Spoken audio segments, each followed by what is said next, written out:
Ah.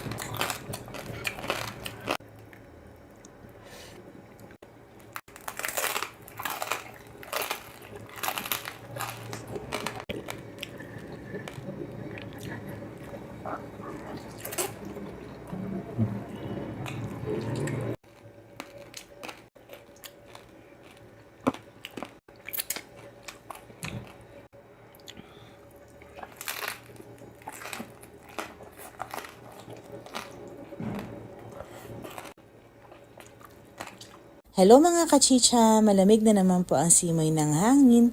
Panahon na naman po ng kaliwat kanang selebrasyon, handaan at kainan. Kumpleto na po ba ang listahan ng handa nyo? Kung hindi pa, isama nyo na to. Aminin na natin, kung may budget lang, edi sana lahat nakalitsyon. Pero don't worry mga kachicha, dahil kahit low budget lang, makakatikim pa rin tayo ng masarap na lechon, pero lechon belly nga lang. 1.5 kilong pork belly pala to. Nabili lang po namin sa SM Supermarket, mga around 600 pesos. Nasa sa inyo kung gusto nyo mas madami, pero pwede na rin to. Ang importante, nakapag lechon belly tayo. So madali lang naman siyang gawin. Hiwa-hiwain nyo lang yung karne, katulad ng ginawa ni Daddy Mike kanina. Sundan nyo lang yung video mga kachisya. Lagyan nyo ng bawang, sibuyas, asin at paminta. Tsaka natin itatali katulad nito. Pwede pala kayong maglagay ng sili kung gusto nyo mas maanghang. Tapos timplahan natin ulit yung balat ng asin, paminta, at ang pampakulay at pampalasa rin na toyo at mantika. Hindi ko pala nabanggit na itong karning nabili namin sa SM Grocery ay nakaredy na po siyang pang lechon belly. Ibig sabihin, nakarolyo na at may tali na. Kaya lang, kailangan natin lagyan ng pampalasa, kaya nirolyo na lang natin ulit. Pwede pala kayong humingi ng tali sa kanila, libre lang naman. Painitin mo na pala ang oven at least 5 minutes bago natin ilagay ang lechon belly. And then, for the first 2 hours, pahiran natin ng toyo mantika every 30 minutes para mamula-mula ang ating lechon belly. Sa totoo lang mga kachicha, pag nagluluto kami nito, inaabot talaga ng 3 hours. Dahil sa ganong katagal, mararamdaman mo ang lambot, linamnam na para talagang isang lechon. And para sa amin, very worth it naman talaga. Nadala na po kasi kami nung one time na bumili kami ng lechon belly. Medyo na-disappoint po kami dahil yung laman niya parang pinakuluan lang at pinirito lang yung labas. Nang hinayang kami dahil medyo mahal yung pagkakabili namin. Kaya naman kapag may time, kami na lang ang gumagawa ng sariling lechon belly. Naku, pagkasarap-sarap talaga nito. Kaya mapaparami ka talaga ng rice. Sigurado ko wala na munang diet sa atin ngayon kasi naman panahon ng mga kainan. Oh, look at that mga kachicha. Ang sarap ng pagkakaluto. Malinamnam yung lasa ng karne dahil sa tanglad at yung mga spices na nilagay natin. Dinagdagan lang natin ng atsara, pantanggal umay at syempre, hindi mawawala ang suka na maraming sibuyas at sili. Mga kachicha, nalalapit na naman ang mga selebrasyon kaya nag-sample po ako dito. Nagluto ako ng lechon belly. Sana ganun pa rin yung luto natin kagaya ng dati. It's chicha time!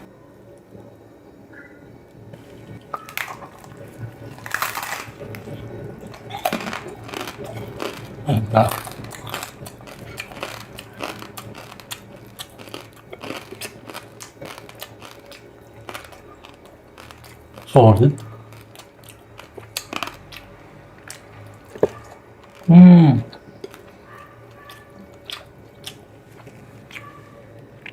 Hindi naman naging wala, yan ang masarap.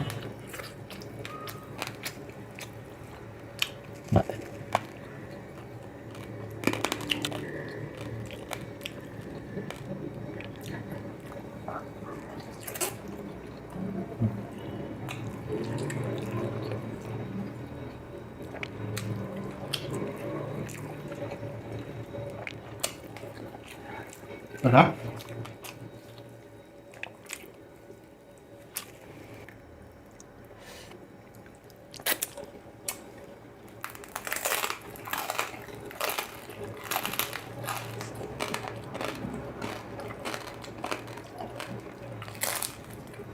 Ah.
Mm.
Mga ka-Chicha, isama nyo na to sa listahan ng mga handa nyo. Napakasarap.